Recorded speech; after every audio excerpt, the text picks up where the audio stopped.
हरिशंकर गुप्ता जी, जो दो बड़ी बातें सुप्रीम कोर्ट की ओर से कही गई हैं, ये साफ साफ स्पष्ट किया गया है केंद्र और राज्य दोनों के पास कानून बनाने का अधिकार है, लेकिन इस बात का हमेशा ध्यान रखा जाए कि केंद्र का इतना ज्यादा दखल ना हो कि राज्य सरकार का काम अपने हाथ में ले ले, इससे संघीय ढांचा प्रभावित होगा। और जो दूसरी बड़ी बात देश की सर्वोच्च अदालत की ओर से कही गई है, अगर किसी अधिकारी को लगता है कि उस पर सरकार नियंत्रण नहीं कर सकती है तो उनकी जिम्मेदारी घटेगी, कामकाज पर इसका असर पड़ेगा। उपराज्यपाल को दिल्ली सरकार की सलाह पर काम करना होगा। आप इस पर जवाब दीजिएगा। इस वक्त आम आदमी पार्टी की प्रेस कॉन्फ्रेंस हो रही है, संजय सिंह पीसी कर रहे हैं, सीधे रुक कर लेते हैं। यह भी साबित किया है कि किस तरीके से केंद्र की सरकार, नरेंद्र मोदी जी की सरकार, लोकतांत्रिक ढंग से प्रचंड बहुमत से चुनी हुई अरविंद केजरीवाल जी की सरकार का गला घोट रही थी, किस तरीके से उनके काम में अड़ंगे डाल रही थी, किस तरीके से उनके काम में रोड़े अटका रही थी।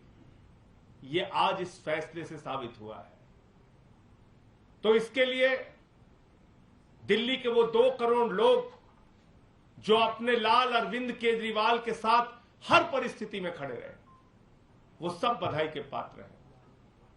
अरविंद केजरीवाल जी और पार्टी का एक एक कार्यकर्ता, वो सारे लोग बधाई के पात्र हैं जो इतनी दुश्वारियों में, इतनी मुसीबतों में भी दुनिया के अंदर एक बेहतरीन सरकार चला के दिखाया। केजरीवाल जी का गुनाह क्या था, क्या गलती थी उनकी?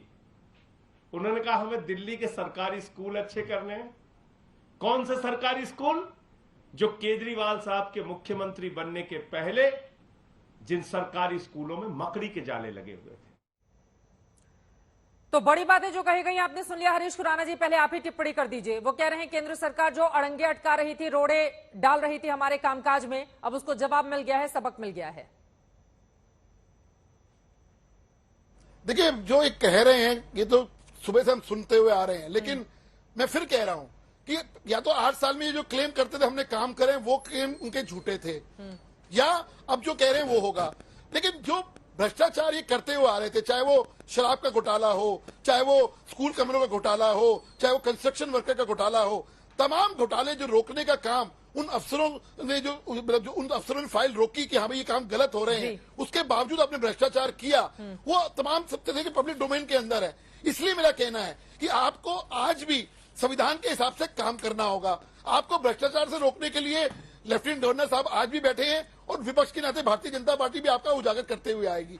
लेकिन फिर मैं कह रहा हूं कि आपको अगर काम करना है तो आपको बहाना नहीं चलेगा कि हमारे को ये बहाना है कि लगातार वही बातें हरीश जी आप रिपीट कर रहे हैं, लेकिन संघीय ढांचे को लेकर जो बड़ी बातें देश की सर्वोच्च अदालत की ओर से कही गई हैं, वो सबसे ज्यादा महत्वपूर्ण है। केंद्र राज्य दोनों के अपने अलग अलग अधिकार हैं। दिल्ली को अन्य केंद्र शासित राज्यों के साथ तुलना नहीं किया जा सकता है, इसकी स्थिति अलग है, उसका भी ध्यान यहाँ पर एलजी को अब रखना होगा और अब मंत्रिपरिषद की जो सलाह होगी उसको मानना भी होगा। ऐसा नहीं है कि फाइलें अब रख दी जाए, जैसा कि आम आदमी पार्टी भी कह रही है कि अब 1 हफ्ते के भीतर तुरंत हमें जवाब देना होगा फाइलों पर दस्तखत करके। पहले भी होता था चित्रा जी, पहले भी होता था चित्रा जी, पहले भी होता था।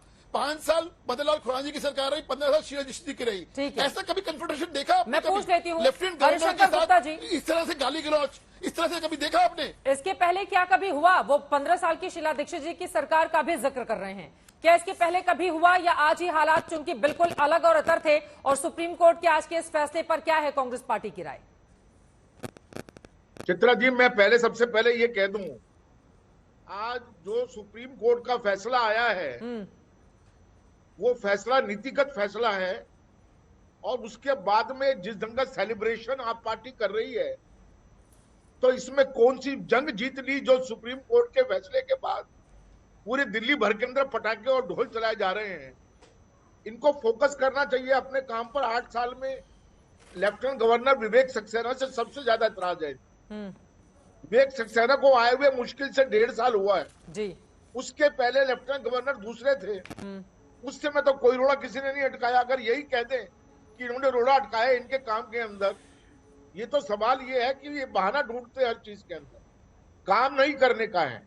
मुख्यमंत्री है केजरीवाल, प्रधानमंत्री होके सोचते हैं, प्रधानमंत्री होके काम करते हैं।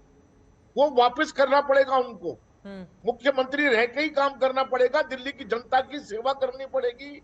8 साल में इन्होंने कुछ नहीं किया। 15 साल कांग्रेस जो कर गई उसको मेंटेन भी नहीं कर पा रहे। आज हालत ये है, और घोटालों में फंसे हुए अलग हैं। शराब घोटाले में ये फंसे हुए हैं।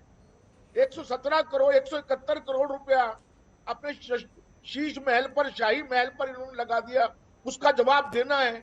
ये आतिशबाजी करने से पब्लिक जो समझ रही है, जो पब्लिक घोटाले की बात कर रही है और ये समझ रही है, जो आदमी गाड़ी में चलने को तैयार नहीं था, टूटी चप्पल आज भी पहन के चलता है, उसने 171 करोड़ रुपया अपने घर पर लगवा दिया, सरकारी लगवा दिया। तब तो कोई सेक्रेटरी का बीच में कोई काम नहीं आया कि साहब सेक्रेटरी की अपॉइंटमेंट हमारी कहने से नहीं किया था। अब तमाम क्या, ये एडमिनिस्ट्रेटिव मैटर है जिसके ऊपर सुप्रीम कोर्ट का फैसला आया है। इनकी परीक्षा तब सफल होगी जब ये ईमानदारी के साथ में दिल्ली के मुख्यमंत्री रहकर दिल्ली का काम करेंगे। अब तक कोई काम नहीं है। एक एक विधायक इनका भ्रष्ट है, एक एक निगम पार्षद इनका भ्रष्ट है। इलाके में जाके सर्वे कीजिए, पता लग जाएगा।